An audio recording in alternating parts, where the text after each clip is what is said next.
ते आता ठरवण्याची वेळ आलेली आहे, शेवटला चान्स. जे कमावलेलं आहे, जे काही तुमचं घरदार तुम्ही बांधून ठेवलेलं आहे, उद्या हे खोवायचं नसेल, हे नष्ट होऊ द्यायचं नसेल तर लढावं लागेल. आता लढण्याची वेळ आहे, एवढं लक्षात ठेवा.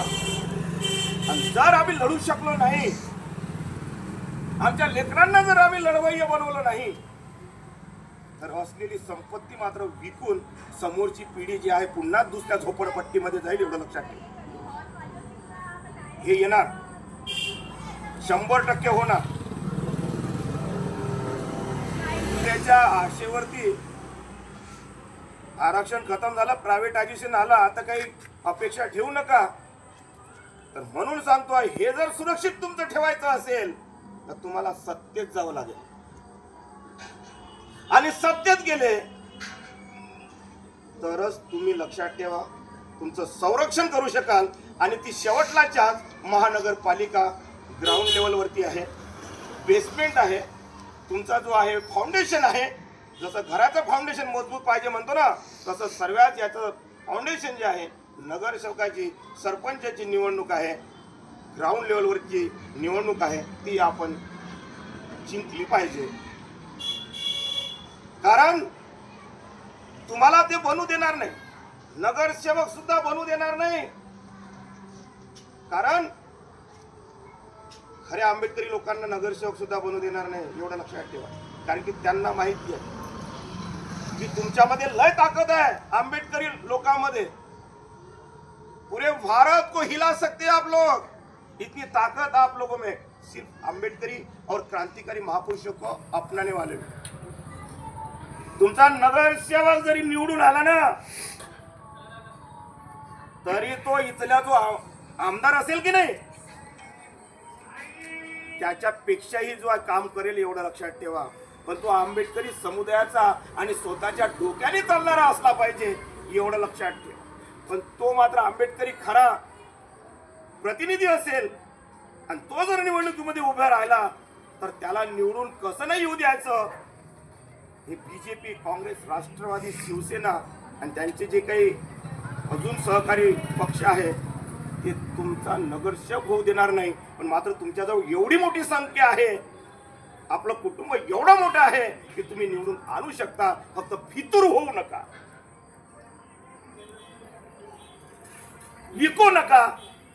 आणि यांच्या बिर्याणीला आणि ह्या कढी आणि भाताला जे आहे दागिनदार राहू नका. एवढं करून दाखवा आणि मग पहा तुमचा नगरसेवक असा कसा निवडून येत नाही. आणि मग सुरू होईल एक और लड़ाई आजादी की. इस मनोवादी के विरुद्ध जो है फिर गुलगुहान एक और क्रांती जो शुरू हो जाएंगी. त्यासाठी आपल्याला काय व्हावं लागेल, पहिले संघटित व्हावं लागेल.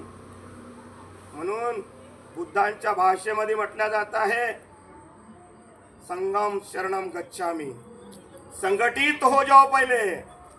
आणि बाबासाहेबांच्या भाषेमध्ये शिका आणि संघटित व्हा. संघर्ष नंतर तर आपण करतोच, म्हणून लक्षात ठेवा संघटित होणं महत्वाचं आहे.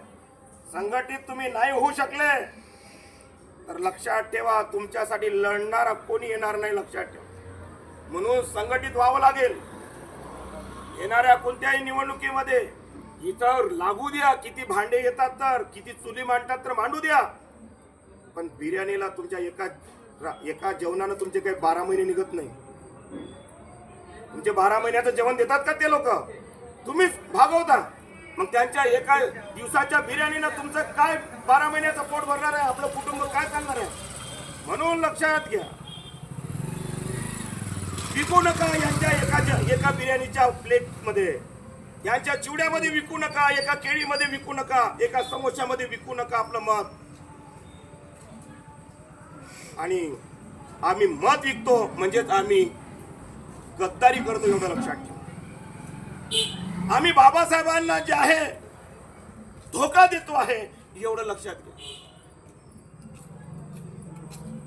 मध्ये काम करायला माणसं भेटत नाही आणि त्यांच्याकडे रांगा लागतात. कसं पॉसिबल आहे हे? यंग पोरं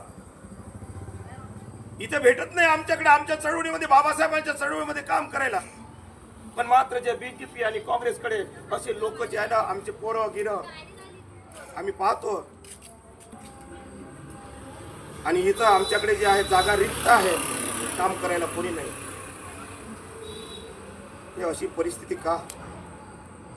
ही परिस्थिती जर बदलवायची असेल तर आपण सुरुवात करा. माझ्या लेकराला, माझ्या पोरीला मी बाबासाहेबांच्या चळवळीमध्ये काम करायला पाठवतो.